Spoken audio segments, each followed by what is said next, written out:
Yo, welcome back to Gridiron Podcast. I'm your host, JV. As always, joining me is Devontae Forever. What is going on, bro? What's going on, Jay? How you doing? I'm good, man. I'm good. Wildcard weekend, man. Had some craziness, had some stuff that we thought was going to happen, had some stuff we didn't think was going to happen. And, Mhm. man, but I thought it was good, though. I mean, it wasn't like it was a little sloppy, to be honest, but, like, that's expected. They 17 games. So, you know what I mean? That's expected. But yo, as always, make sure you guys comment down below. We'll read your comment on the show, of course, as well as hit the share button if you're watching on YouTube, because I know we have audio on YouTube as well. Make sure you do that as well. Appreciate all the love and support. But let's get right into it, man. Wildcard weekend. What's your thoughts on it? Obviously, you watch all the games. You know what I mean? We had, what was it? 7 games, 6 games, 6 games. 6. Yeah. So, what's your thoughts on it? It's nothing like playoff football. Wild card football is very predictable, very unpredictable. There's nothing like playoff football. Like, this is like my time as an avid fan to watch, because it's a lot of like different, like, you see people really start scheming stuff open, X's and O's. Like, you see people really fight to that last minute. So this is one of my personal favorite times of the year is playoff football for sure. Absolutely.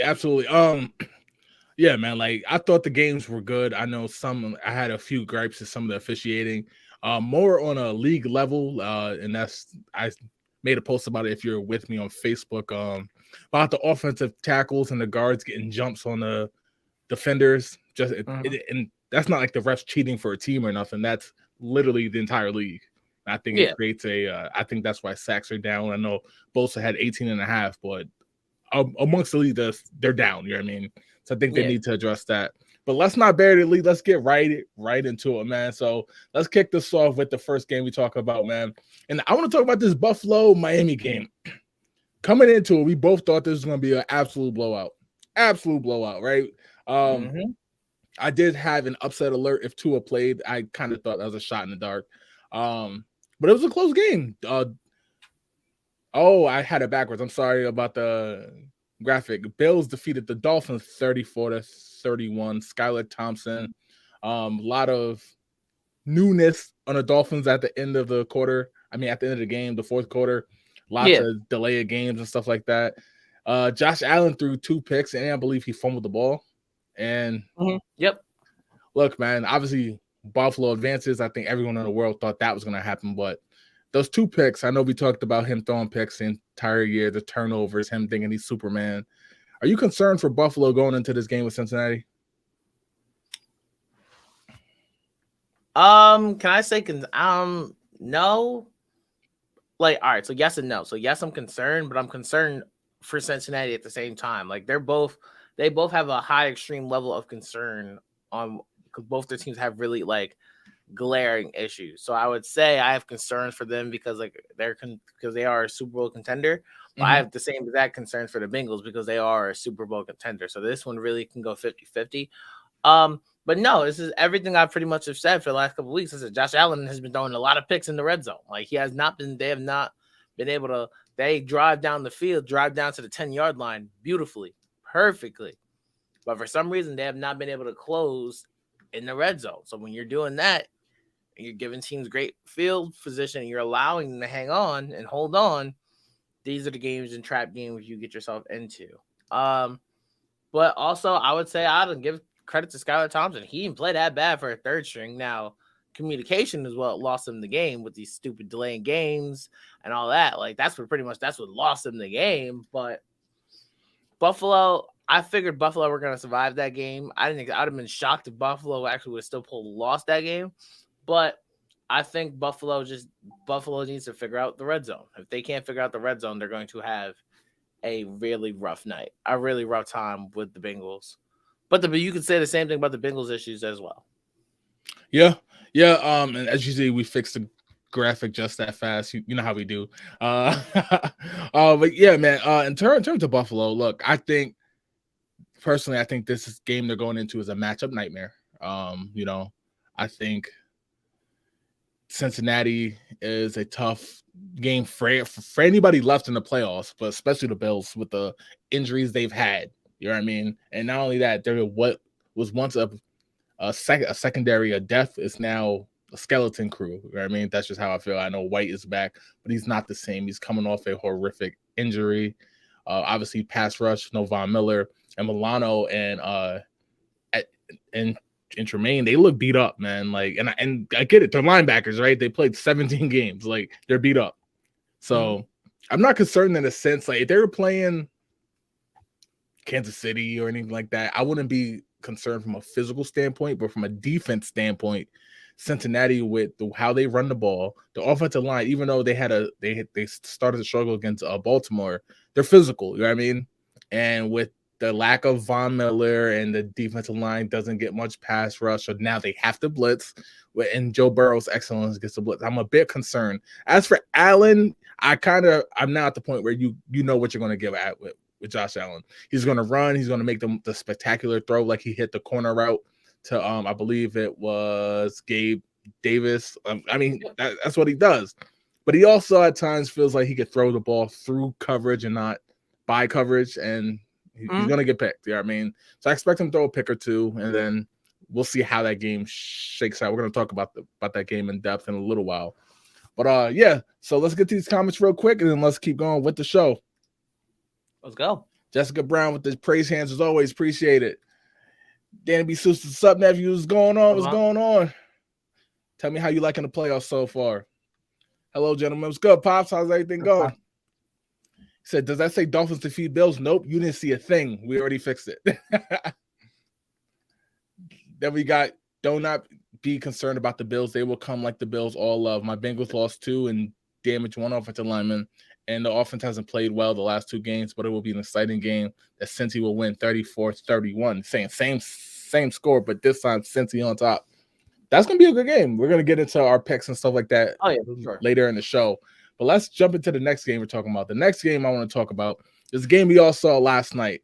Dallas, the Cowboys that Devontae said you can't trust them. They put a beat down on the Tampa Bay Buccaneers, 31-14. Has some weird problems with the kicking. They missed 4 consecutive extra points, but it didn't even matter because like that's how much the defense was flying all over the field. That's probably the fastest I've ever seen Dallas looked. So much for not being able to play on grass, right? Slowing down on grass and everything. They played fantastic. Tom Brady was running for his life, but the thing is he can't run. So he had happy feet in the pocket. Throws were short. The defense was getting carved up. Dak Prescott 5 total touchdowns. Let me ask you this, Devontae, because you said we both had the game being close. You picked Tampa, I picked Dallas, but I'm not even on that train of I picked Dallas. I was nervous about the game as well in terms of the pick. Are you shocked that Dallas not only beat the Bucs, but they blew them out? Before I go, I want to say shout out to my beloved uncle Freddie Foreman. Oh God, he has not messaging me since yesterday. Before the game, after the game. So I just wanted to give him his credit for his shout out to his team. And to all the Cowboy fans, they'll probably be in here flooding. Now, I will honestly say I don't think it's a close. I don't think it's debate. That was the best Dak Prescott game of his career. Absolutely, hands down. I think it's a debate. He played lethal. I'm sitting there like, okay, so if you did this 75% of the time, people would call you a top 10 quarterback. Absolutely. Because like his eyes were in the right place. His feet were right. His feet were set when he was throwing the ball. Everything he was doing in that game was precision QB. To where like I was confused, like, why can't he do this all the time? Like I don't understand what I'm missing. But he played a great game. I kind of figured that Tony Pollard was going to be like the person who could have a good game against the Bucs because he's really like that change his pace. Like Zeke a little slow, if you ask me. Zeke a little slow. Yeah, he slowed down. He's a little slower. So and like Tony Pollard's that guy where it's like he cuts in the hole, but he's also strong. He's not like soft. So right. Like I really like that. I think the Cowboys just played I told you last week the Cowboys were the better team. It was just wow. They actually played to their potential for once. And that was what was interesting for me and shocking. That was most shocking to me. I'm like, the Cowboys played to their potential. I'm shocked. Like, I was like, literally didn't know what to say. I was like, the Cowboys, out of all people, play to their potential. Like, we're gonna talk about the Giants and Vikings game later, but the Cowboys play to their potential. That's interesting. Now, do I got to win it next week? I'll talk about that later. But We'll get into that. We'll get into that. Yeah. We'll get into that. Look, man. The way I feel about that game was Dallas, for a team that we all thought was better than Tampa, right? Yep. The question was, are they going to show it, right? And I think in similar to the Vikings, which we'll get into that game next, one of the biggest things that I was like, can they do it? We know they could. We know they're supposed to, but can they? And I know they were the 5 seed. Tampa had a horrible division that they backed into winning. Dallas got the defense. They got an offense. They got a special teams. Well, the kicker, we'll see how he plays next week, or if they even have a new kicker. And they ended up dominating the game, which I was happy to see, without Micah Parsons going crazy, 7-8 sacks. You know what I mean? He played a good game as well. So I'm happy to see it, if from the sense of they finally lived up to their potential. We'll get into the game next week against the 49ers. But as for the Tampa, I think this is the end of Brady in Tampa. I don't think he's going to retire. I think he's going to either try to get to Miami or Vegas, even with Josh McDaniels. But we'll cover that when we do like the off-season shows and stuff like that. So let's get to the comments and let's get to the next game, because I have a lot to say about that 49ers Dallas matchup. But let's get to the comments. Joe Preston, what's good, Coach? I knew he was gonna be in here. I knew he was gonna be in here. I knew if there was anybody who was coming, I knew Coach was coming. I knew Coach was coming. Falcon Cowboys. Hey, man. Hey, I think they ran a 45 power too a few times with Pollard back there. So, down kick. Right. Yeah, man. They played. He said physical. They played physical. They were beating Tampa up both sides of the ball. And their defense, I love the way the defensive line was flying around, man. They were flying around like they're supposed to, you know. But yeah, so I got nothing bad to say about Dallas. They played great. I just hope they keep it up, because they win like the big game, and then like the next week they fall off, and they should not, because we know they got a red hot San Francisco 10 games in a row. They got a red hot team coming in to play them. So Sam Bertodi, Kenny Pickett's the real GOAT. Okay. Steeler fan in the house. All right. No. No. I like that. Man, with the goat emoji. No. I like that. Gotta love it. Glenn Foreman, did you realize how bad Brady looked? It wasn't just the Cowboys D, in my opinion. Father time is caught up to Brady. I didn't see that, to be honest, because the way he looked, to me personally, was the way Mahomes looked in that Super Bowl when he was getting chased for his life. The only difference is Mahomes can run. He can get out the pocket. He could do all these things. At the time, he was 24 years old. Brady's obviously 46 years old. So, yeah, obviously the throws were short and everything like that. He was playing happy feet. To be honest, that's how he looked against the Giants when they were beating them up in 07, as well as when they played Denver in 2015. If you can get pressure up the middle and get around the edge, he's going to get happy feet, and the throws are going to be short. That's how you beat Brady. That's what they always said. So I don't know. It could be father time. I guess we'll have to wait till next year to see. But he looked. It's a mixture of both. Yeah, it's a mixture of both. But like, it's the same thing. Like, I think like we're giving him this much. Like, people are giving him this much flag and how it's over and stuff like that, because he's already the greatest of all time. Like, you're not going to be able to debate me and tell me that Tom Brady's not the greatest of all time. It's already done. That's already done.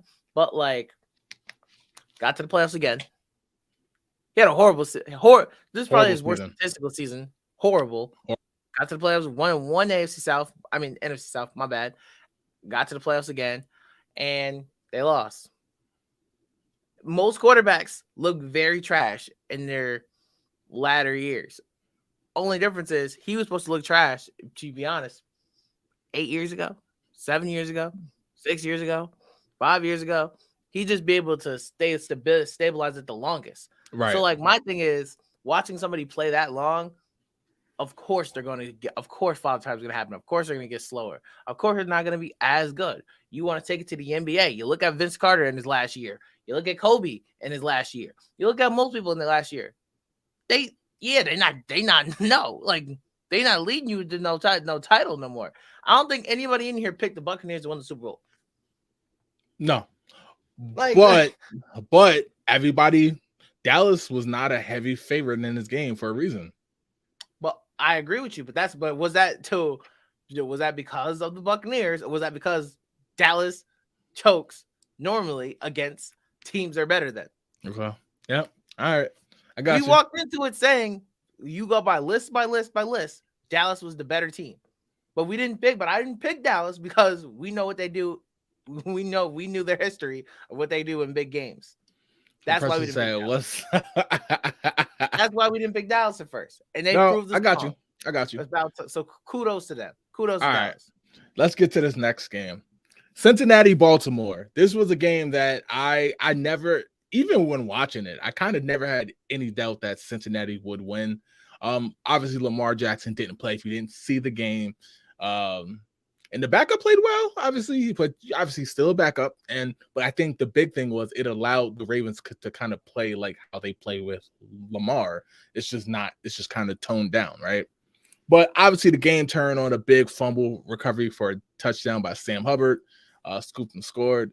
And the Bengals offense didn't play hot at all, right? So similar to the Buffalo game, both teams are supposed to wipe the floor with them, with both opposing teams having injuries to the quarterback position. Just like I asked with the Bills, this game was 24-17, and it really turned on the defensive touchdown. So I'm going to ask this. Are you concerned for the Bengals going into this game against Buffalo? Yes, absolutely. One, for the same reason why I told you about Buffalo. They're both really good teams, but like they have glaring concerns. Only difference is I just think Cincy has a more glaring concern in that the entire unit of the secondary is not good. Jesse Bates, I don't know what type of contract he gonna get this year, but it was not what he was projected to get. Yeah, because like he has been up and down this year. Then yes, I know the Bengals lost Louisier for the season. I understand that, but then like, he's out for the season. Yeah. Ooh, I didn't know that. I thought he'd be back. Cam Taylor-Britt. It's rookie year. I could give him a pass. This is rookie year. He wasn't supposed to start anyway. Right. 4th round pick, I believe. I could give him a maybe. I can give him a little something. Eli Apple was getting murked. Eli Apple was getting cooked by a team who is known to not have receivers. By a team who, dear God, if they get a receiver, they're going. I've been telling you this for a long time now. Lamar, if the Ravens gave Lamar a receiver, I would be shaking in my boots. Right. Like, if anybody should be in the D-Hop trade market, it should be the Baltimore Ravens. And I don't even think that's a debate. But you look at these teams and you're like, why are they open all the time? Like, why are these dudes open? Like, Mark Andrews was making some of the craziest catches by himself, being double teamed. Like, I just think, like, I'm not really worried about the Bengals offensively. I don't think you really, well, obviously I am now because Jonah Jackson got hurt, had like a dislocated kneecap. Yep. So, like, and we all know that the Bengals give up sacks. Maybe not in the 2-minute drill, but they give up sacks during the first and third quarter. But like, I don't really think the concern is on the offense. The concern is on, can the secondary maintain Stephon Diggs, and that's where we are at with the Bengals. Can they lock down our number one receiver? And this is why I was in fear of the Bengals playing the Bills, because the Bengals are going to beat the Chiefs for one simple reason. Chiefs don't got a number one receiver. They just got Travis Kelce. Right. They don't got a number one target out there. You ain't got to. Nobody's scared of. You're not really scared of Juju. You're not scared of Valdez-Scantling. You're not scared of Kadarius Toney or Sky Moore. You terrified of Stephon Diggs. Guarantee it. You're not. You're more afraid of a receiver where it's like, oh, you're gonna play zone, who's smart enough to see when you're playing zone to sit in the empty spots, or if you're playing man, where it's like he can catch a back shoulder fade, or like he can go get the end route, or he can catch the screen and know when to fall. Who knows the situations? You're more terrified of a star like Stephon Diggs rather than just receivers and company, and that's what scares me about the about the Bengals is just their secondary. Okay. So I'm not necessarily concerned for Cincy the same way I wasn't not really for Buffalo. Obviously, they play each other. We're going to break down the game in a little while, give our official picks on it. But I guess what concerns me is I didn't know Wuzie was out. I know like indefinitely for good. You know what I mean? That obviously hurts. As for the offensive line, I think they'll be good because Buffalo's pass rush without blitzing is really non-existent right now. But they gotta run. They gotta run defense. Right, they can stop the run. That's where their two linebackers are monsters. They can stop the run. So we're gonna see. We're gonna see like exactly what happens. But it's funny though, because with the way it's easy to say, well, if Buffalo plays the same way, Cincinnati gonna beat them by 30. Cincinnati plays the same way, Buffalo gonna beat them by 30. Well, something has to give because they play each other, right? Absolutely. So, and then we know what Jacksonville looked like in the first half versus the second half, and we still have yet to see what Cincinnati looks like in the playoffs. So it's going to be interesting to see. I'm not really concerned for the Bengals though. So let's table this for now and get into that Bengals and Buffalo game. Let's jump into the next playoff game. We're gonna recap right after these comments. So Reggie Brown, what's good, bro? He said Dallas was on paper the better team. They just have a choking culture. Yep. That is true. That is true. But so Bucks only made the wild card because the entire division stuck. Remember, 8 wins, 9 losses, and champs. Come on. Nope. I mean, we're gonna see. But in that case, we were talking about Brady in the sense of how do you look when you get more talent around him. We'll see. Reggie Brown, Bengals and Bills both look very mortal. If they play like that in the AFC Championship, Chiefs will win by 4 touchdowns. Here we go. We'll get into it in a little while, but Kansas City, they got to worry about Jacksonville, all right? Like with their no defense playing selves. So we're going to see. Uh-oh, he's here. Freddie Ford. What's good, Ugg? We gave you a shout out about the Dallas Cowboys. Cowboys is in the house. He said it was the pressure Dallas put out there in front that made Brady look mortal. Absolutely. So now that he's in the building, can you give your shout out again? Once again, shout out to my uncle, Freddie Foreman. Congratulations to your Cowboys. Y'all finally won a big one. Y'all finally did it. How's it feel to finally watch your team play to potential? I know it's got to be worthwhile for you. I know you ain't seen it probably since Jason was born and the Lion King first came out. But congratulations. Welcome. All right. As long as they don't throw at Apple, we can handle Buffalo. Well, they're gonna throw at him because he's gonna throw at Apple. he either gonna have Diggs or Davis on him all day long. Jamie, hey, what's going on, Jamie? And you came right in time because you know what's about to come up. Came right at the right time. And Reggie said KC 41. What defense does Kansas City play, man? Like, don't worry, we're gonna break that down too. All right. So, all right. This next game we talking about is one that Devontae gonna have to. Devontae, he called it. He didn't want to call it, but he called it. And that was the New York Giants defeated the Vikings 31-20. I feel like everyone put up 31 points this week. You know what I mean? Daniel Jones played what might have been the best game of his career at the right time. Best game of his career. It's not a might. It's a was. 300 passing yards, 78 yards on the ground. Barkley looked like a monster, like physically. I'm not even saying like the way he played. He played great, of course, but like walking next to linebackers, he was just as, you know what I mean?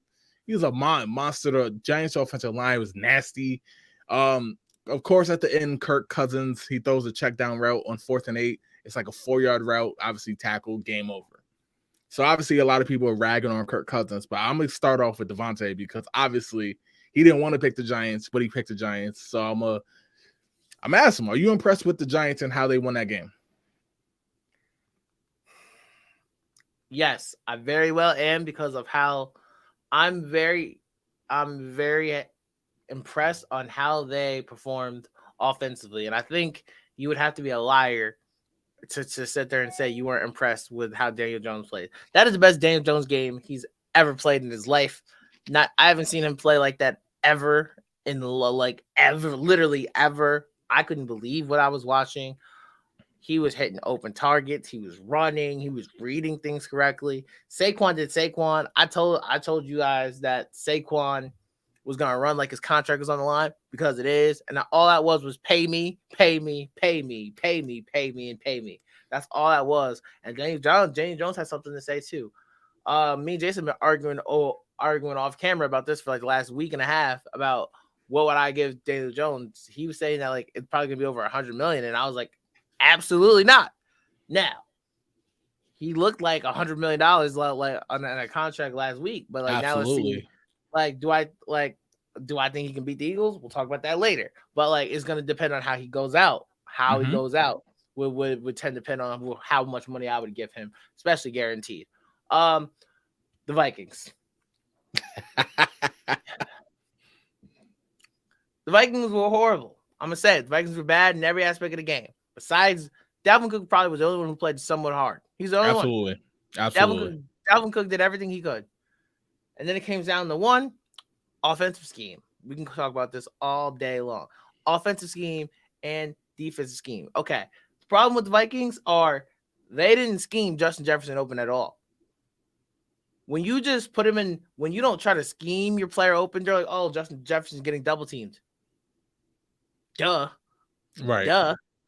You're not gonna try to motion him or nothing. No, you're just gonna try to stand back and throw. Of course not. He's not gonna be open. You're not giving him anything to be open with.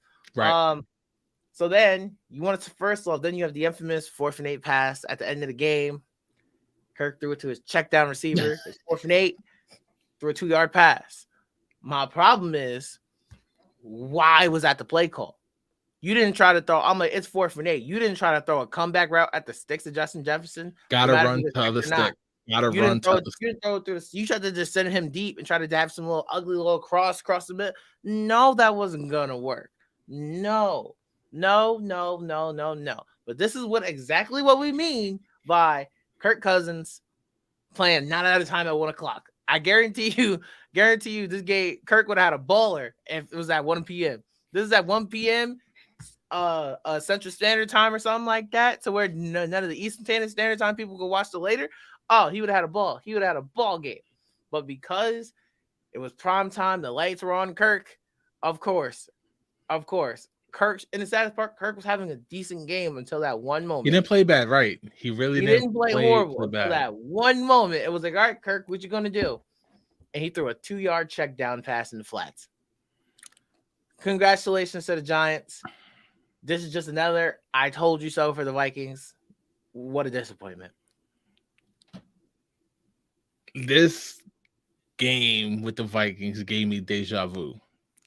This literally reminds me to, I think it was 2 years ago, 3 years ago now, it might be. Pittsburgh got off to 11-0 start, and nobody believed it, right? Nobody believed. Even Steelers fans was like, okay, yes, we're happy to be 11-0, but we don't quite feel good about it, right? No, not even close. And I remember they played Kansas City in the Wildcard Round. And I remember I was like, yo, they got off to an 11-0 start. No, was that the season? No, we played Cleveland. They played Cleveland, right? And everyone was picking Cleveland. Yep. I'm sorry, yeah, everyone was picking Cleveland, and I was like, they went 11-0 for a reason. Like, they gotta be in Cleveland. And I know Steelers played a bad game, but like, Cleveland just wiped the floor with them, right? Yep. And that's how I felt with this Vikings game. Last week, I sat here and I said, they won all them games. Justin Jefferson was close to breaking the receiving record. Mm-hmm. They got to beat the Giants. No, the Giants outclassed them in every way possible. Mm-hmm. I want to take this time to talk about Daniel Jones. Daniel Jones is one of the most scrutinized quarterbacks I think I've ever seen. Yeah, like, it's funny now to make fun of like Jamarcus Russell and stuff like that. Ryan Leaf, of course, but that's past tense, right? Daniel Jones was ridiculed on draft night. Like on draft night, he was ridiculed, you know what I mean, for where he was taken. That dude balled out. He balled out. He was the best player on that field, because usually we give that credit to Saquon, right? He was the best player on that entire field. He was hitting throws. He was deadly accurate. And when he took off, he was pulling away from linebackers, corners. Like, that dude played incredible. Now, we do have some questions about the Giants secondary. I think that's the biggest thing they got to address in the draft. keep getting better with the secondary. However, I know a lot of people will say receiver, but I think show up the secondary first, hold team to 17 points, and you could run the ball for 17 points. You know what I mean? Play action pass. But yeah, I'm impressed with the Giants, man. Of course, we're going to get into that game. Obviously, they had a huge game coming up on Saturday night against Philly. They split. Actually, Philly swept them this year, and it's hard to beat a team. Look, go ask the Bengals and the Bills what it's like to play a team 3 times. You know what I mean, in one season. So I think Philly didn't play either. I know. Philly fans should be. Philly fans should be on alert. I'm not saying you should be scared, but you should be on alert. All right, let's get to these comments because we got one more game to talk about, and then after that, we're gonna start getting into our game picks. All right. He said, "Oh, okay, jokes. Thanks for the shout out. It's all good." Said, "Go Giants!" Of course. Said they smacked them in the regular season. Was up 20. Oh, here we go. Stop with the Chiefs, man. You're a Steelers fan. He said, "Yes, sir. The G-man, my man. Vikings are fraud. They were who we thought they were. Eagles 31, Giants 14." He said, "Not even close." Okay. Jamie said, "Running like his ass is on fire." Absolutely. He was moving. Like I knew he could run, but I didn't know he was that fast. AJ Vanette, New York Giants, 52 million cap room right now, too. So they can only get better. Okay. All right. Please sign a receiver. But say if the Giants play as physical as against the Eagles like the Vikes and Danny Dine balls out, Eagles may have problems. Kudos to the Giants coaching and game plan. He got to win Coach of the Year. He got to win Coach of the Year. Oh, God. Like, I know technically Wildcard Round don't count for that, but he got to win Coach of the Year. It's on still delivered. Right. They took Jefferson away. We'll never take the Vikes seriously. Eagles better be real ready. All right. Real quick before I get into the rest of the comments, I do want to touch that point about Jefferson, who I think is amazing. Obviously, I think he's a top 5 receiver. We both had him in our top 5. Dude almost broke the receiving record. I am sick of Justin Jefferson pouting. Every time he ain't out there getting 125 yards in the first half, he is pouting. The dude is amazing. He's an amazing talent. He does have flaws. We see what Jair did to him when they played the Packers. That wasn't a double team job. That was Jair Alexander. We saw what Slay did when he played Philly. We saw what Diggs did when he played Dallas. So he does have room to improve, but the pouting, the half-ass ran routes when he ain't getting the ball, he stops blocking because he's a good blocker when he wants to. You know what I mean? I'm just sick of and I know he's young, but it's like, bro, and I get it. Some people gonna cape for him and say, "Oh, well, he got Kirk throwing him the ball." I don't think it matters. I think if he had Mahomes, and let's say he gets shut down, he's gonna do the same thing. That's just how I feel about Jefferson. Just seeing him pout and stuff like that, I'm like, bro, stop it. You can help win this game. He's a wide receiver. He's a star wide receiver in this league. Show me one that's not a diva. Devontae Adams. Yet. Yeah, he's 31. You mean yet? Wait, oh no. Wait on it. Y'all don't got Derek Carr this year? Wait on it. He gonna become one. Well, I'm telling receivers are naturally born divas, is what they are. Because think about it. They are literally you could call it the prettiest. They're the pretty boys on the team, besides quarterbacks, because they don't really they got to block, but they ain't really blocking nobody crazy. Sure. No dirty work. I got you. They don't got to do the dirty work. They keep their hands dirty. They catch passes. When they don't get the ball, they pout. AB, TB, TL, Randy Moss, some of the greatest receivers I have ever walked the face of earth were all divas. All divas. It's normal. It's normal. And guess what? And because he's pouting and stuff like that, guess what they're gonna do? Pay him. And if anything, this just made his bag go even more up because of how Kirk Cousins just chokes. Gotcha. All right. Zach Reddy said, alert us when they get to the field so we can take care of business. That's a cold ass line right there. Philly fan in the house. All right. And Freddie Foreman said, how about boys Giants for the East Crown? It's talking about the NFC Championship. What do you think about that? Real quick. Hell no. No. I love you. Absolutely not. I love you, Young, but absolutely not. Oh my God. All right. It's time. It's time to talk about the last game this week. And this was a game. I did not feel good about this game. Oh, we still got one more game to talk about. Actually, you know what? Let's save the best for last. Let's talk about San Fran and Seattle. This is going to be quick. We both picked the Niners. I thought Seattle would play them tough only because they played them 3 times. 49. The game was close till Geno got stripped, fumbled the ball. Purdy played well, didn't have much of pass rush on him. Should Purdy be the permanent starter? I think this is what 10 games. Oh, well, this is his 6th game that he's won now, 6 in a row. Team won 10 in a row overall. Should he be the starter going into next year? Yes, and it's not even close. Yes, it's not even close. You've seen 2 games of Trey Lance's sample work. Only 2. You've seen 2 games of his sample work. I think you're gonna get rid of Jimmy G anyway. He was only on a 1-year contract anyway. I think you're gonna get rid of Jimmy G anyway. Right. But not only could you say Trey Lance is a better athlete than Brock Purdy, obviously. But there is a thing we know called team chemistry. It is very well important. It's very well important, and we all know that some offenses, especially offenses, get up, they get hyper, they get better, they play harder, they play more physical when it's a quarterback that they appreciate. When there's a quarterback where they feel that they will do the same for them. Right. Brock Purdy is that guy. The Niners have been playing ball lights out since Brock Purdy has stepped on that field. Absolutely. And you cannot debate it, because not only can he game manage the ball, not only does he let McCaffrey do his thing and let Debo do his thing, he can also scramble when he needs to. That helps him a lot. He's actually the only quarterback this year who's actually started giving George Kittle the ball like he's not George Kittle. Yes, you by far, Brock Purdy is the permanent starter for San Fran, and especially if he gets you to the NFC Championship or even to the Super Bowl. We're not having this conversation. It's a fact.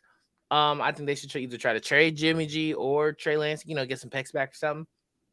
But after that, I just want to say real quick, shout out to Geno Smith. You had a great year. You were throwing some dimes to DK. First off, DK Metcalf was embarrassing Travarius Ward. We're not even gonna say he was embarrassing him. It was bad.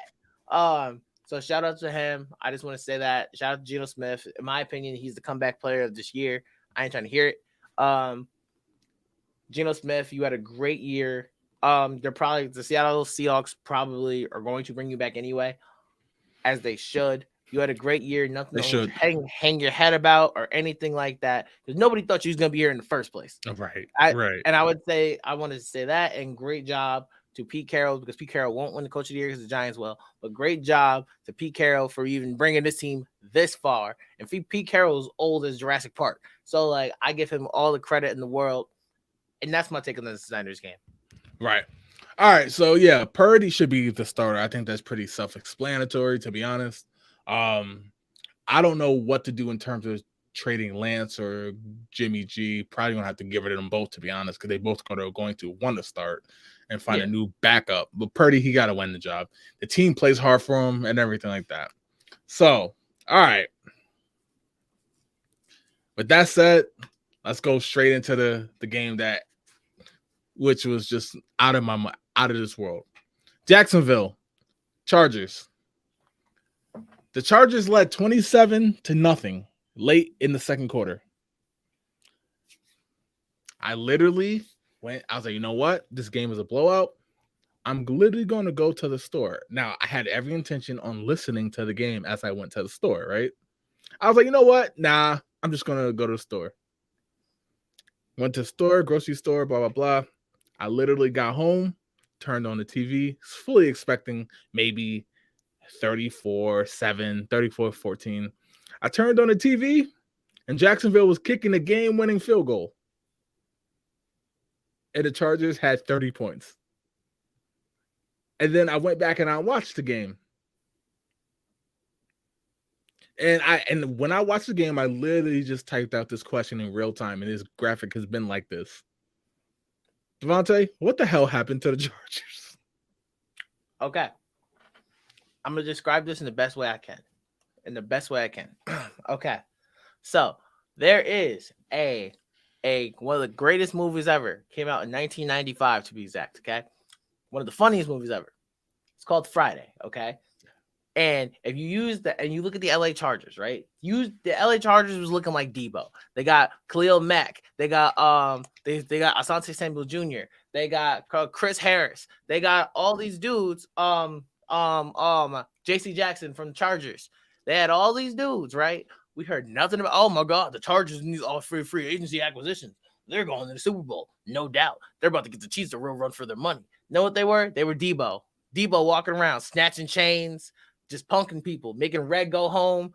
They got to the playoffs and said, "What, y'all want some of me, punk?" No. That was everybody's dark horse. And guess what? You know what the Jaguars were? The Jaguars was Craig. Craig was just trying to chill. Boom. But guess what? Craig got fired on his day off. Trevor Lawrence threw 5 picks in the first half. That's basically the same thing. That was basically that. He got and then boom. And then all at once Trevor Lawrence was so frustrated, Doug Peterson went into his room and just said, "Put the gun down, son. You fight with these. These." And then Trevor Lawrence had the gun. He said, "I'm a man without it. Give me the gun."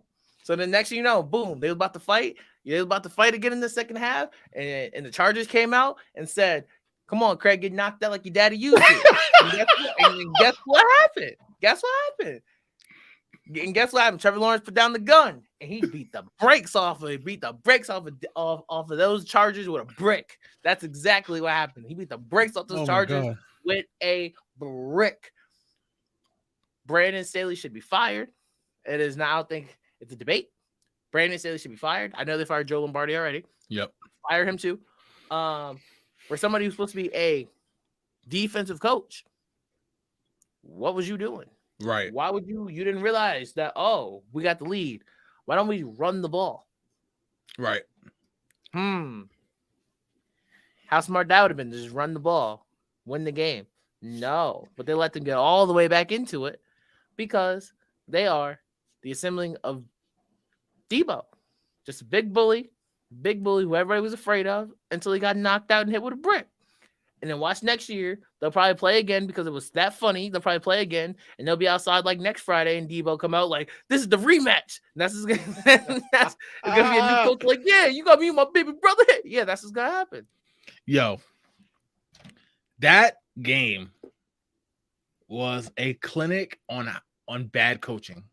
Mm-hmm. But it also was a clinic on good coaching. And last week, I literally said the Chargers should win, so I'm picking them. But I'm worried about Staley. Mm-hmm. And everything that happened, now that is not to absorb Herbert. He played well in the first half. But the second half, he ain't doing much of nothing either. So I'm not absolving him. And for somebody who's supposed to be the guy, he left a lot to be proved. You know what I mean? Staley. It's egregious because he's a defensive coach. His specialty is defense. Yep. That's what I don't get. Now, they gave up the touchdown right before the half. Okay, fine. That second half was abysmal, man. I'm still kind of speechless on it. I don't even know what to say. Staley should be fired. And you know me with coaches. I give him grace. I give him probably a lot more grace than most people do, to be honest. But Staley got to go because obviously they got the talent. It's not a talent problem. The talent's right there. Mm-hmm.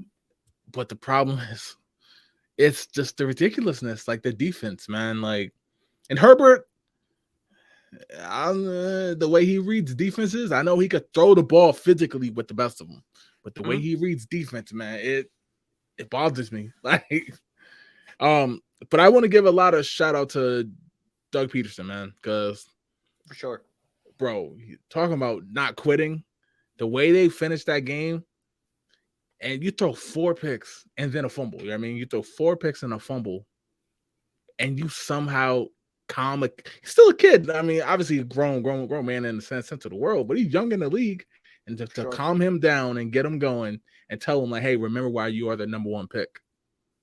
And they win the game, and now they get a chance to go play a Kansas City team that don't play much defense. Say what you want about the Chargers defense, it's still better than Kansas City's. Absolutely. Kansas City ain't gonna stop scoring, like, you know what I mean. So you can't fall in a hole like that again against the Chiefs. But Staley got to go. I know Lombardi already went, and he should have went too, but Staley got to go. Shout out to Peterson. Shout out to Lawrence. Shout out to Zay Jones, who he ran what I call what's a beautiful post route for basically a wide open touchdown. Sure. Chargers secondary got a lot to explain. I know Samuel had 3 picks in the first half, but he was giving up routes in the second half. Yep. Chargers can't play complete football. It's been that way the entire year. Almost all of their points are always scored in the first half. So I don't know where they go from here. I know I have a feelings where they should go, but I don't think they will pull the trigger on firing Staley. But they better file for unemployment. Taxes coming soon. Right. All right. I told y'all, Lawrence, the youngins is something. Yup. Now he did his thing. I got nothing to say about it. At first, I was like, okay. Everyone was saying he should be out the league when he threw the four picks. I didn't believe that. But I was like, okay, you gotta learn from this. You know what I mean? But then Shout out Sunshine. Look like he learned from it fast. Zach Brady, Lombardi taking the fall for King Doofus. Absolutely, bro. Absolutely. I would have fired Staley first. Oh, for sure. Dougie P teams never quit. He's a great coach, man. Like, he's a great coach. He knows the offense, but he's a motivator. This is what I meant about Josh McDaniels. He knows offense, but the motivating, overseeing a team, that's what he doesn't have. And Dougie P he's perfect with it. That's it. Chargers performed the biggest collapse since Atlanta in the Super Bowl. Was totally unbelievable collapse. Thank you for mentioning how Herbert did absolutely nothing in the second half to lead his team. He takes full blame also. Absolutely. I'm sick of people. Herbert is this. Herbert is that. He could spin around and throw the ball 80 yards. He could do all that. Bro, all you have to do is maybe score 3 points, 7. And that game is a wrap. He did nothing. So, yes, he does deserve the blame. And, of course, we're going to give him the blame. But, all right.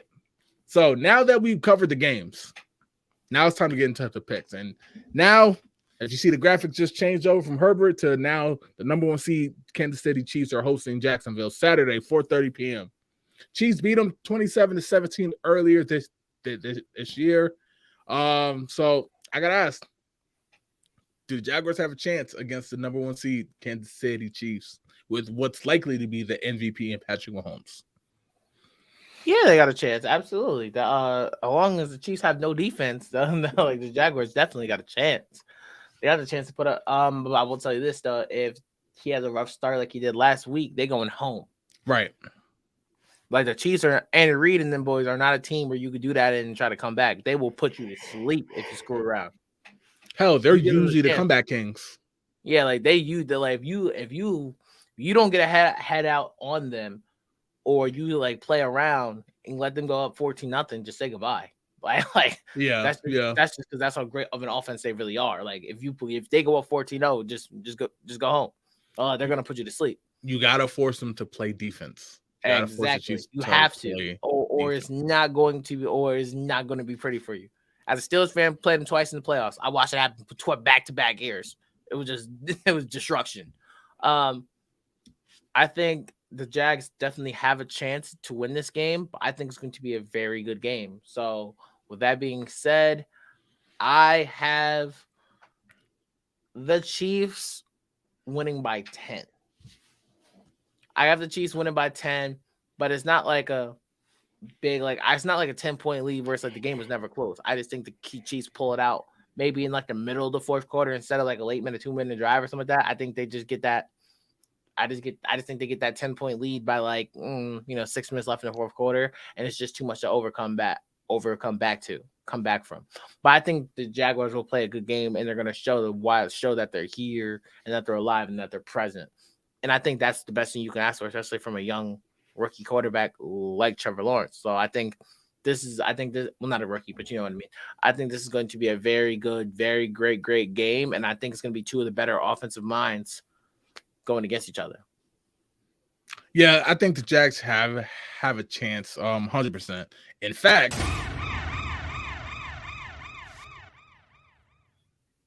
I knew you were doing it.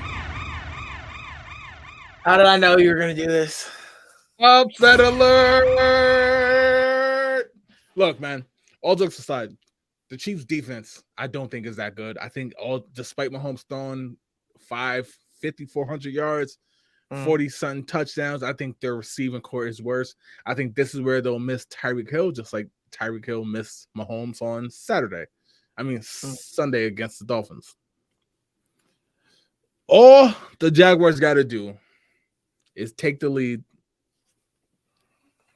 I think the Chiefs, I think their passing attack, if their safety and linebacker can double Kelsey, I think Kansas City is going to have a problem. I think in a regular season, it plays nice. It plays well. Kansas City's a good team. I'm not saying it's a blowout by any means. I think Jacksonville will win this game 38-35, last second field goal. That's how close I think it is. But technically, it is an upset because we are talking about the Chiefs. We are talking about the number 1 seed, and we are talking about what's likely to be the MVP. I think Jacksonville wins 38-35, last second field goal, and I think that Lawrence is feeling it. I think they escaped, and I think they learned their lesson. I think they're adapted to the playoffs now, and I think Chiefs' lack of defense will catch up with them, and that which I think will force them to address it in the draft. So, with that said, let's jump into this next game. The next game going on is the Saturday night game. The number 1 seed Philadelphia Eagles host the New York Giants Saturday, 8:15 p.m.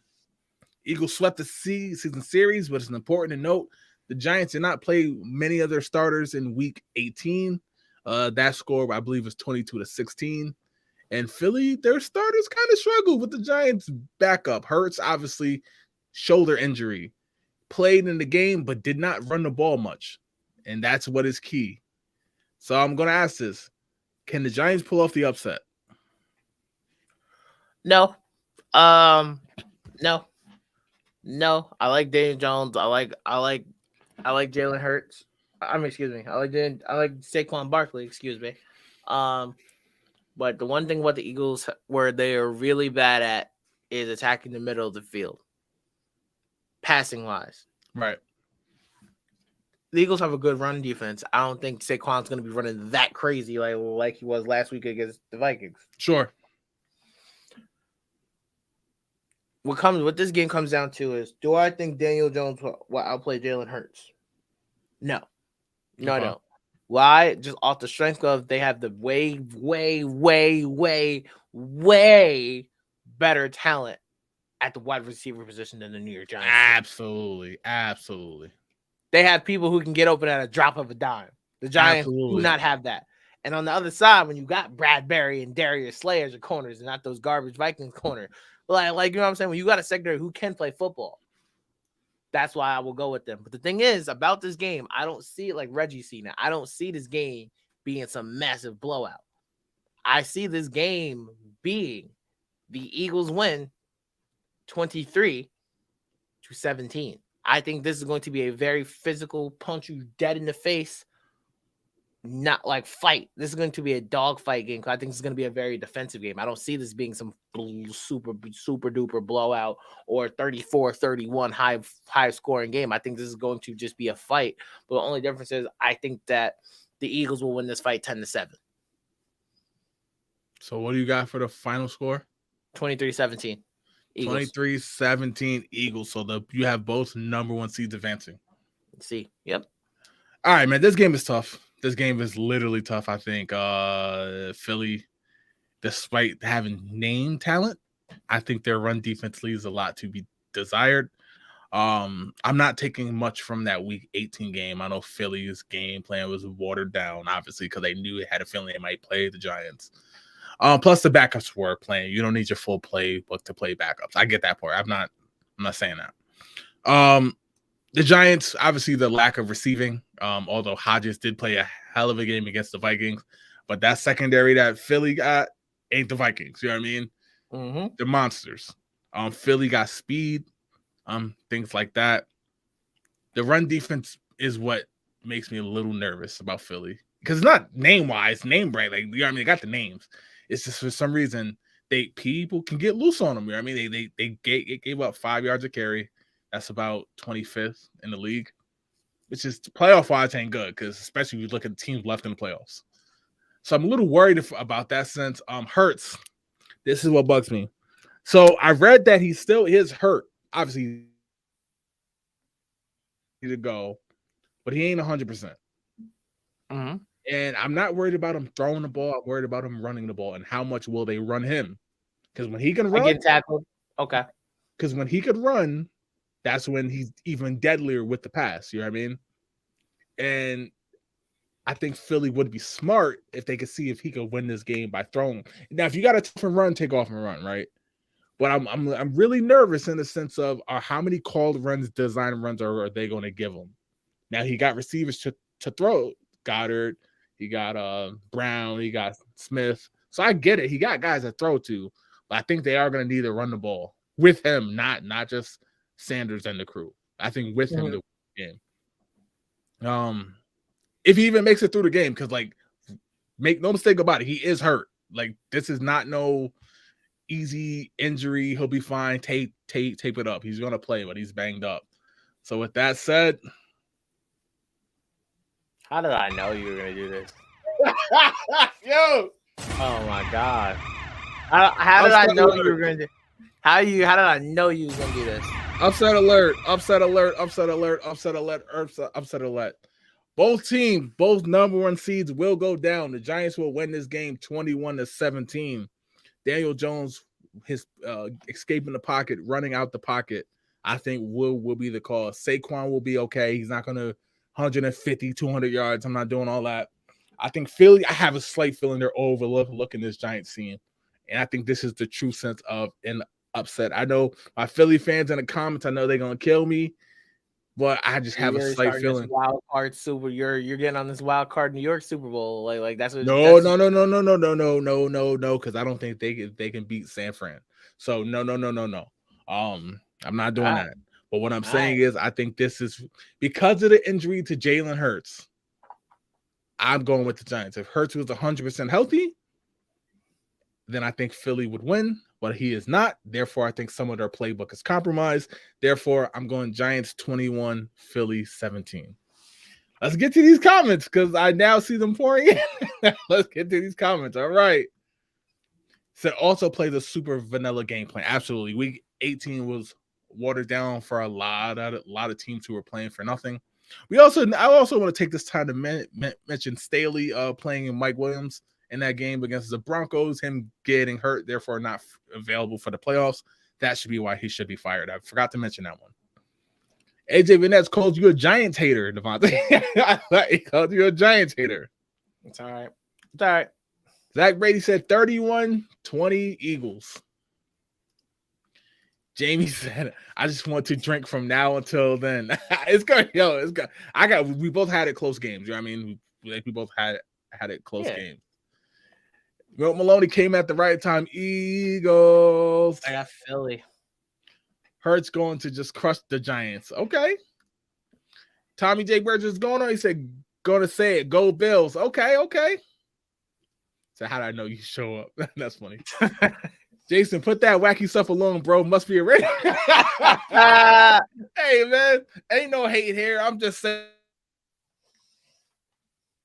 Philly going to the Super Bowl. I think that's going to be tough, man. I think it shrinks down the playbook, and we'll see. Jamie said, yes, Jason's my favorite son this week. I love you too. He said, if you think they're overlooking you, you don't know who's leading this team. He's not 100%, but he's not as hurt as people think. Look, man. Look, if he comes out and they run the ball with him and everything like that, I'll be happy to come back next Tuesday and say I was wrong. I think the injury he had is tougher than people think. I'm on the opposite side of you. So I'm worried about the shoulder. I think they're gonna come out not running him. And then we're gonna see how that plays out. I'm sticking with it 21-17. D, you better get on your brother and stand up for the Eagles. All right, listen, now I don't know what he's seeing. I don't know what he's seeing, but like the Giants played a great game, but I just don't think it's enough. Like going against like a real secondary. Like that's my scare is that like the Giants don't have. Like Darius Slay is a great receiver. Great cornerback. James Bradbury is a really good cornerback. They have very good corner. That's why I said you're gonna have to attack the middle of the field.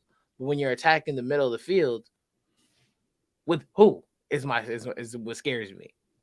With who is what scares me. What scares me is do I see the Eagles needing a stop and making that stop on the Giants?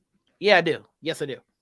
My scare is that like when you don't have time, when there's a minute and 30 seconds left or something like that, when you don't have time to throw the bubble route, we don't have time to run the ball, what's going to happen? Daniel Jones had the best game of his career.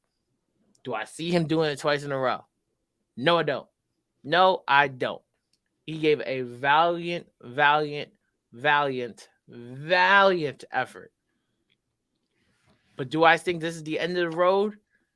Yes. Not because of him, not because of Saquon, just because the Eagles are just the better team. So let me ask you this about this particular game. If you, from the standpoint of Giants, and just pick one, and then you'll see where I'm going with this. You think Philly is better at running the ball with Hurts healthy, of course, or throwing the ball? I said technically, I'm not gonna be the outlier. I'm gonna tell you throwing the ball. I'm gonna tell you why. Because if you look at the running attack, right, it's more led Jalen Hurts wise than Miles Sanders ain't bad. He no scrub, but like they about to get rid of him. They about to get rid of him because they don't got the money to pay him this offseason. They about to get rid of him. What they have is a dangerous combo where you know what I'm talking about. Where when you have a receiver who can go just win the deep ball, who can go win the deep threat, who's a deep threat who can win the deep ball, and the receiver who can dominate the slot around the middle, who can shake you, take the top off the defense. When you have that two-headed monster, that makes it tough. So I think only the teams that I think can beat the Eagles are teams who can have that real secondary, real safety, who have like that safety tandem where it's like they can cover one to all the way deep, and then the other one can cover the middle for the who can try to jump the curl route, jump the drag route, jump all these routes. The Giants don't have a secondary, period. And that's what scares me. Like, what scares me is their secondary. Because if you think about it, if their secondary played good last weekend, do the Vikings even get the 24 points? I don't think so. I think they played okay. Not good, but okay, right? I think but I'm saying that you take the Eagles secondary and you put them on the Giants team, I think the Giants win 31-3. Okay. Well, here's where I'm going with that. One, I think you're wrong. I think Philly runs the ball a lot better than they throw the ball. That don't mean they throw the ball bad. That means they run the ball excellent. I think they run the ball absolutely excellent with Hurts healthy. I think they run the ball good without Hurts. You know what I mean? Mm-hmm. Their passing attack is not better than Minnesota's. It's not better statistically. It's not better production-wise. Their passing attack is not better than Minnesota. And so now here's what I'm saying. I think, matter of fact, I'll say this. I think the Giants, from a passing standpoint, they already had their toughest test. They play the Vikings. Problem with the Vikings is they don't have defense, and I get that. Dallas passing attack is not better than Minnesota's, as is San Fran's. Those are the only two other teams left. So I think Philly, and neither is Philly. So I think Giants, they don't have a Jefferson where you have to stop. A.J. Brown is good. I think A.J. Brown is amazing, but he's not like a Jefferson. You know what I mean? Got to put two over the top. He's just big, and when he catches the ball, so yes, it takes a lot to tackle him, and I'm not downplaying that at all. I have it a close game for a reason. I think if Hurts don't run the ball, I think the Giants win. And when I say don't run, I don't mean don't run at all. He could scramble. I'm talking about the design run, RPO. That's what I'm talking about. The read option. But I think what makes them dangerous is that you can't double team them. I understand what you're saying with Jalen Hurts hurt because their RPO system is absolutely ridiculous, and obviously that hinders it if it's only just pass an option instead of run pass option.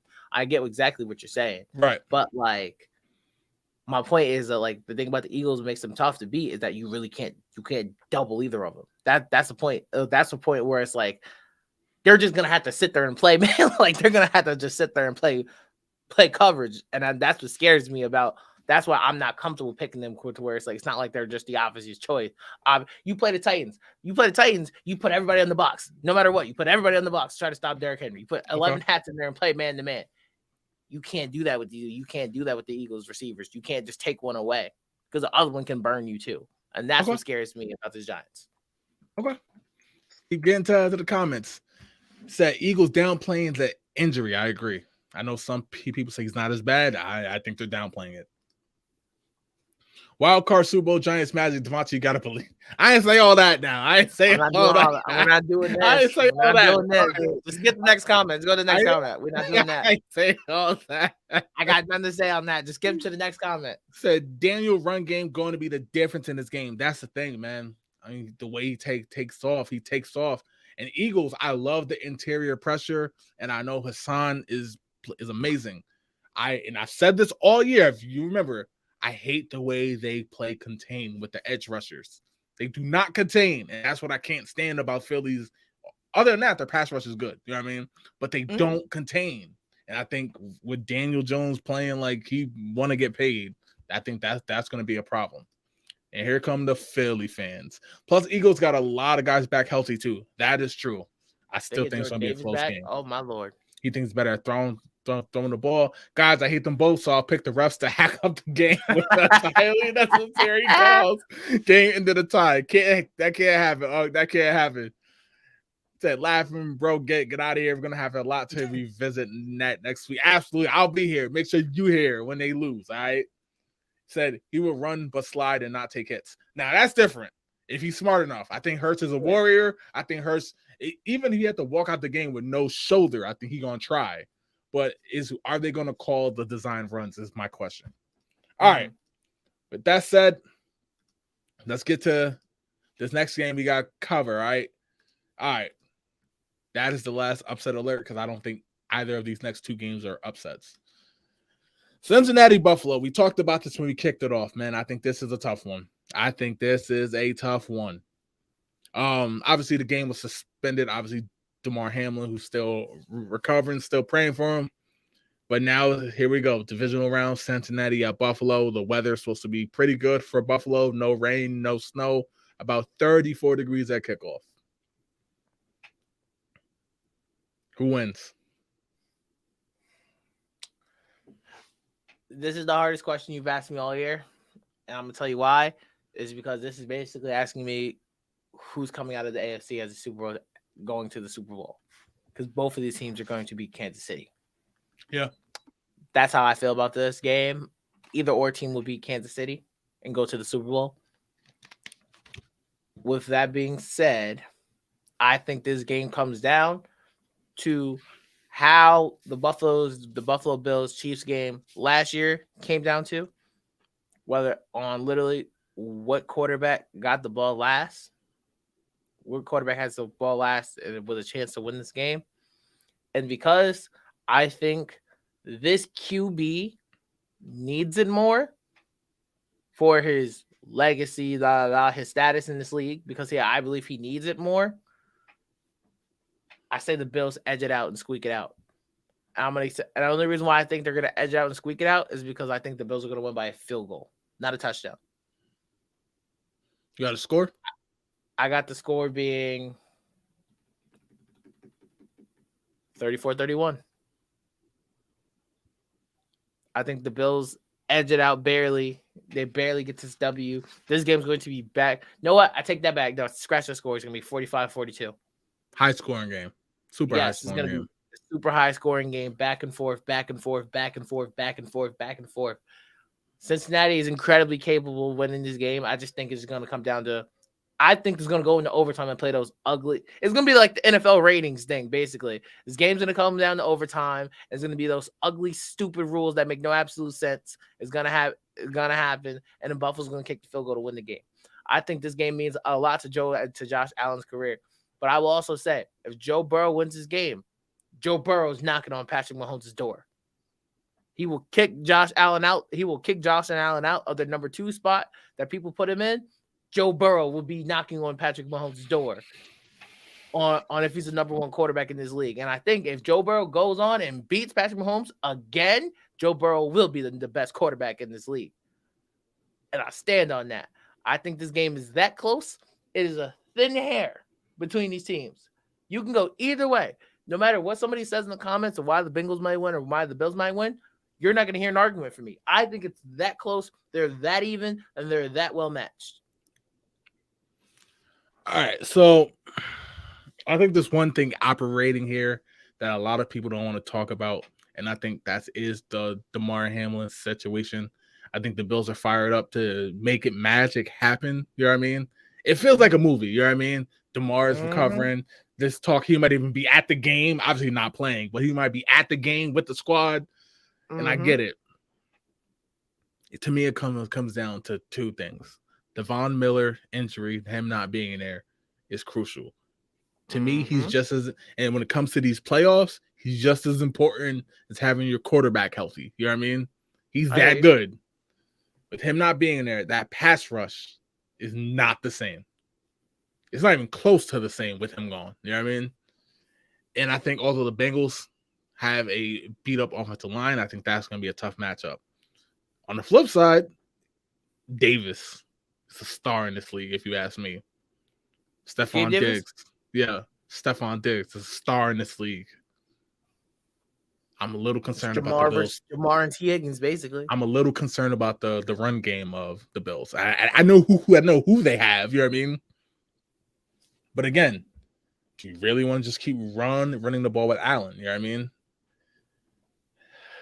Cincinnati's receiving core, you know how I feel about them. I think they are the best in the league. It's not even close as a receiving core with Hurts. I know with Hurts. I know he fumbled against Baltimore, but I think he'll be short-handed this time around. You know how I feel about Mixon. So with that said, I agree with everything you said about Joe Burrow. You remember when he got drafted, even with the struggling first year before he got hurt, I told Dad straight up, I was like, he's going to the Hall of Fame. That's how highly I think of Joe Burrow. And you know how much I don't give credit to quarterbacks. You know what I mean? Because I think the position is overhyped, personally. But with that said, I think Cincinnati wins the game. And I think what should be a magical ride for the Bills, I think Cincinnati will win this game. I think it'll be 28-21. Last second touchdown, like 0 seconds on the clock. Don't get me wrong. Yeah, what I'm saying is like 45 left. 30 seconds left, and then Bills got to try to throw a Hail Mary. Don't come down with it. You know what I mean?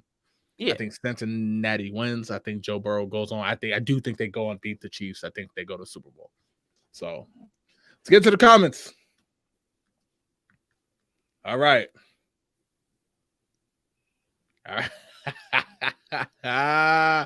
He said, I'll be front and center. All right, bro. Just make sure you come back next week. That's all I'm saying.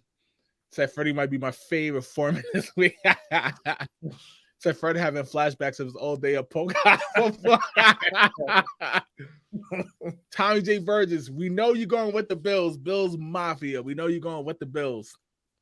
Said Bengals will win 24-21. Said Pop going to hate me this week. Freddie going to have to be my favorite.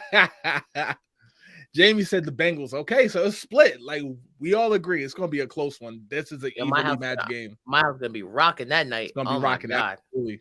He said these internet's gonna go out, hit the hotspot quick. He said Eagles win. I'll be a special guest with D next week. All right, you hear it. You hear it. All right. I'm gonna hold you to it. Go to bed, old man. Bills Bengals Super Bowl. No, boys Bengals. All right. Said yeah, but they struggle with Miami. Bengals will be at the line ready to go. Okay. Got one for Pops. He said the resident Bengal fans said the NFL wants the Bills to win. They crapped on Cincy with the coin toss, and we are upset. They have to play us. Our O-line is shaky, but Joe and the three amigos will rise and shine, and we will win this game. Mixon and Prinny will run hard and regularly and off to KC with a 31-28 victory. All right, so I think we all agree it's going to be a very, very, very close game. Literally flip a quarter. Yep. All right, now let's get out of here. But before we get out of here, let's talk about the last game. This is the one game that I really cannot call, all jokes aside. I don't know where to go with this. I do not know where to go with this. Got a comment real quick from Andre Allen. What's going on, cuz? He said the Bills always upset their fans. That is true. Like, that is 100% true. They always upset their fans. That is facts. This is the game I can't call in the sense of I don't know if it's going to be a blowout. I don't know if it's going to be close. I don't know like what's with this game. San Fran's been flying super high 10 games in a row. Dallas just played the hottest game I think any team played. You know what I mean? Of the playoffs. This is the first time meeting this year. Who wins? Devontae San Fran with the rookie or Dak Prescott and the Cowboys? San Fran gonna win this game. Dallas did a great job winning a playoff game, and I think they're going home. I got San Fran for sure, because San Fran is a physical team. They will punch like as much as the Cowboys are very physical. San Fran will punch you dead right back. And if you see last year how much trouble the Cowboys had with San Fran, with Deebo Samuel, with Kittle, now that they got McCaffrey too. Oh, like I got San Fran because I think San Fran is the better team than Dallas. I think they are the better team. I think they've played all year better than Dallas has. I just think Dak just played the best game of his career. But I think it was just a week too early to do that. Like, for example, and now this is my challenge. I hope I'm wrong. So I'm gonna go back to my Friday reference. I'm looking at the Cowboys beating the Bengals like this ain't enough. Make it enough. Show me if they could beat one of the hottest teams this season in the Niners, no matter what Brock Purdy playing or not. If they could walk in this, this is in San Fran too, correct? Mm-hmm. Oh yeah, if they walk on the road in San Fran and beat San Fran, that'll say a lot about these Dallas Cowboys. This is the game that can make people fear the Cowboys, no matter whether the Eagles win or not. Which, in my opinion, they will. They will meet the Eagles in the NFC Championship. If they beat them, this will make the Eagles go, wait a minute. All right, now I'm a little scared. Now I'm a little worried. Now let's see how we do this. But do I see the Cowboys pulling this off? Hell no. You think a rookie quarterback is going to the NFC Championship? Yep. This one is tough because he is a rookie, and let's face it, Seattle and their no defense playing self didn't really put anything on them this time. This Dallas defense, if they can do anything all year long, you know what I mean, is they can play defense. Their offense has struggled, and they're going up against a juggernaut defensively themselves. So I get it. With that said, I'm going Dallas. We'll get to the NFC Championship for the first time since 95, I believe. Oh, what's your scores? We can give our scores. I'm going Dallas 31. Yes, they're putting up 31 points on the Niners, just like Vegas did. 31-24. I think San Fran defense will play good, but they bend, but they don't break. They ain't the 2000 Ravens. You know what I mean? Also, I'm a little concerned with Purdy because now he's going to have dudes chasing him. No longer can he just stand back in the pocket. And Dallas can stop the run. McCaffrey's going to do him. He always does. But I think Dallas defense is real. And I think Dak Prescott, I loved how he settled in and just kept throwing to the tight end because he kept being open. You know what I mean? So I think Dallas wins. I think Dallas gets back to the NFC Championship for the first time in God knows how long. I think I was probably in Pampers the last time they were there, but I think they get there. I think they'll meet the Giants in NFC Championship. Okay. One thing about the Cowboys defense we're not gonna skip past. One, 49ers offensive line is better than the Tampa Bay offensive line by a lot. Absolutely. By a lot. Absolutely. Also, you're not going to talk about how this is going to be the toughest task Michael Parsons is going to have to deal with. Because he ain't going against he ain't going against no ordinary tackle. He going against Trent Williams. Absolutely. Do I think he's going to have a performance like he did yesterday where he's not only playing the pass, but he's playing the run? Hell no. No. I don't see it. Okay. I'll put it this way. Know what that Cowboys game remind me of? You remember I believe it was 2017 or 2016 when the Cowboys played the Saints on Thanksgiving, and the Saints was the hottest team in the NFL, and the Cowboys beat the brakes off of them. Why? And then they were just like, all we have to do is just punch them in the face. We just had to punch them in the face and be physical. And the Cowboys were dead right, and they beat the brakes off the Saints that year with Michael Thomas when he was in his prime, and and Kamara and all that. But what did you gonna do when the team punches you right back? And we see when the Cowboys get punched right back, that's when they fold. This ain't the same team. And I'm gonna tell you why it's the same team. It's the same team who should have won last year. And honestly, I think this San Fran team is 40 times better than the team that played last year. I don't. Way better. I do. I'm gonna tell you why. I'm gonna tell you why. The secondary ain't better. That's one. The secondary ain't better. We saw Geno Smith, and I'm not saying he's trash. So when I say his name, I'm not saying because he's bad. Geno Smith, you saw what they were doing to the secondary. Remember, if ball gets knocked out the hand, San Fran goes down and scores, or that's a close game itself. Yeah. Now, with that said, let me tell you who the unsung heroes are for Dallas. It's the secondary, and it's not like lockdown corner. I'm not saying that. It's cursed. It's the safeties. They are coming down into the box, and they are hitting corners. They are playing tight ends very well. Now, Kittle's a different monster. I get it. It's the rookie quarterback. I think he's going to be running for his life. I think he's going to get the ball stripped from him. I think he's going to throw picks. Now, forget it. Like, he's played well, but he ain't short-handed when it ain't coming to throwing picks. He throws picks. He ain't throw one against Seattle, but they don't play defense at all. No, you're not saying nothing wrong. I know you never picked the rookie quarterback. I know you. Right. I know you very well. I think Dallas, and it's Dallas, so I don't feel good about it. But it's Dallas. But I do think Dallas will win this game. I think this is I think this was the original revenge game, right? I think they wanted to play the Niners. They just happened to play the Bucks, and that was a revenge game for week one within itself, right? Remember, that's how Dak Prescott got hurt in the first place. So I think Dallas beats them. I think they go to the NFC Championship, and I think that means hell's going to freeze over. Because I already know how really Dallas fans are going to be able to contain themselves. I got San Fran. I got San Fran going against Philadelphia in the NFC Championship, and you're not gonna like how I feel about that either. So we might as well get to these comments. Let's get to the comments and let's get out of here, man. All right, here we go. All right. Dak cannot put two games together. I agree. We don't know that. I agree. We don't know that. All right.